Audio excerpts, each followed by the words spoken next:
আমরা ভাষা আজকে হারিয়ে ফেলেছি। আজকে যেভাবে বম্বিং করে মানুষকে আকাশের উপরে উঠে নেওয়া হচ্ছে,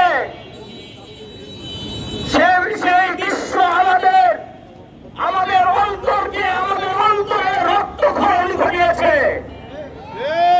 আজকে গাজা এবং ফিলিস্তিনে এই জারজ রাষ্ট্র, জারজ সম্প্রদায় ইহুদিরা যেভাবে মুসলমানদের উপরে, মুসলমানদের নারী শিশুদের উপরে যেভাবে অত্যাচার করছে, এখানে আমাদের মনে ভাষা হারিয়ে গেছে।